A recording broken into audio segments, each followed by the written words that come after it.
Hello, my beautiful, wonderful bookish friends. Today I'm going to be doing a December wrap-up and I'm going to mix in my TBR with this video. Kind of like a dual video for you guys today. The first book that I read in December was To Kill a Mockingbird by Harper Lee. We're following our main character, Scout, in the 1930s, from 1933 to 1935 in Macomb, Alabama. We're following her day-to-day life as she grows older and gets to go to school. She is very bright for her age in terms of like emotional intelligence. Her father has instilled that in her and her brother, and she questions a lot of the societal norms that are happening during this time, just like us as adults would. Atticus, her father, is a lawyer and he is representing a black man who has been accused of raping a white girl. So we get to see that trial through the eyes of Scout, and we're also watching her get up to no good with her brother and her friend, making up stories about their next door neighbor who was said to be in a gang when he was younger and never comes out of his house. So yeah, we're following their shenanigans, and we're also dealing with very, very heavy topics. I read this in high school, and I'm not gonna lie, I did not expect to like this as much as I did, because in high school, I remember I liked it, but it wasn't outstanding to me. Just like anything you read in school, anything you're forced to read is just not gonna be as good as if you picked it up on your own. But I'm very glad I picked this up. I really enjoyed it, and I ended up giving this a 4.5 stars. I really loved going through this story through the lens of Scout. I just thought that it was adorable, very thought-provoking. Like, she was more emotionally intelligent than all of the adults around her. Next, I read Part of Your World by Abby Jimenez. We're following Daniel and Alexis. Alexis is a doctor at this very prestigious hospital that her family is basically owners of. Her family's kind of like celebrity doctors almost, and Daniel lives in a small town 2 hours away from this hospital that Alexis works at. And one night on her way home from a funeral, Alexis has car troubles and Daniel comes to save the day, and from there their story begins. They have a one-night stand. This involves age gap romance. We talk about the relationship in terms of each of their social statuses. I really liked this one, guys. I really like Abby Jimenez. This was my first Abby Jimenez, and I'm addicted already. I can't wait to pick up the rest of her books. I ended up giving this a 4 stars. I did think that it was a little bit insta-lovey for my taste. I just really enjoy a yearning slow burn. But honestly, the insta-love wasn't really a deterrent at all. I still really enjoyed this couple and the story. Next, I read The Nightingale by Kristen Hanna. This takes place in Nazi-occupied France.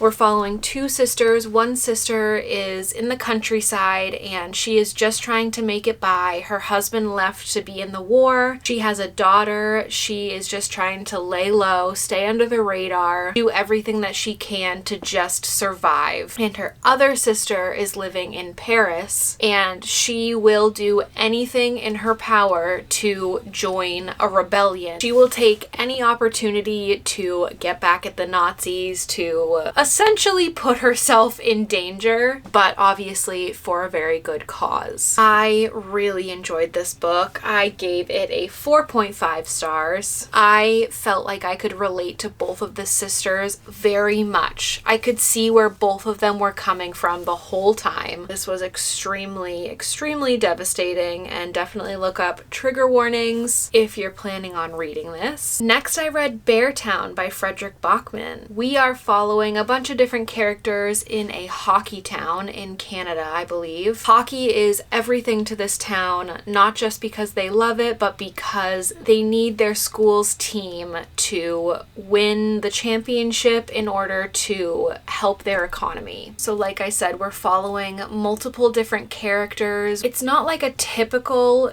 dual POV book where it's like a chapter starts in somebody's point of view. It's just kind of like a very flowy, like it just flows from person to person, but it's not confusing. He does it in a very easy to understand way. Just like The Nightingale, I loved this book so much and I gave it a 4.5 stars. I was not expecting to like this as much as I did, especially at the beginning. In the first quarter of the book, I would say, I didn't understand the hype. I am not at all a hockey kind of girl or a sports kind of girl at all.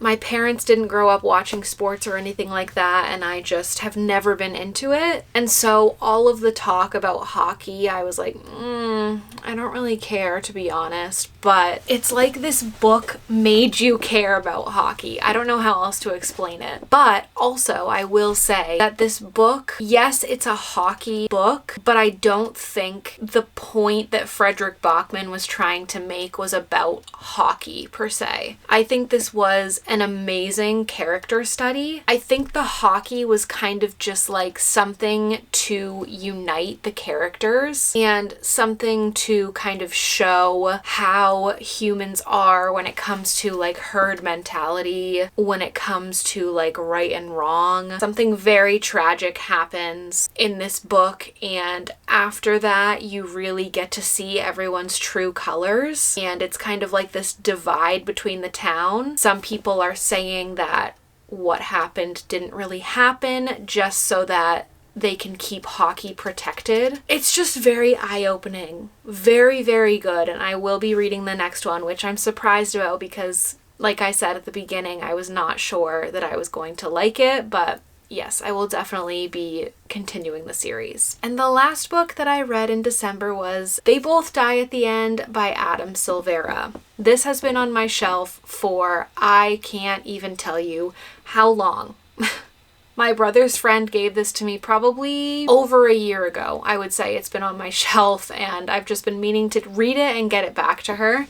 And I finally did it, guys. That was just one of those books sitting on my shelf that like I just never felt like picking up, and it just sat there, but I did it, guys. We are following Mateo and Rufus in this kind of like dystopian world, I guess you would say. There isn't any world building. It's basically just the world that we live in, but humans have figured out how to predict when everybody is going to die. And this agency that has figured that out calls the person that is going to die 24 hours in advance and tells them that they are going to die in the next 24 hours. There are apps created in this world where people who are dying can match with a friend who either will stay with them until they die or is also going to die and they just want a companion. And that's how our two main characters find each other, and from there they go on a few little adventures in their city and a very heartwarming relationship develops. Even though the book is called They Both Die at the End, you're just hoping beyond hope that they won't actually die, because Rufus and Mateo just end up being like soulmates. I will say that I did like this more than I thought I would. I've heard mixed things about this, but I did really like it a lot, and I gave it a 3.75 stars. I also read this in like 24 hours. It was very fast-paced. The writing style was pretty quick and easy to read. I will say though that one of the characters, how they spoke,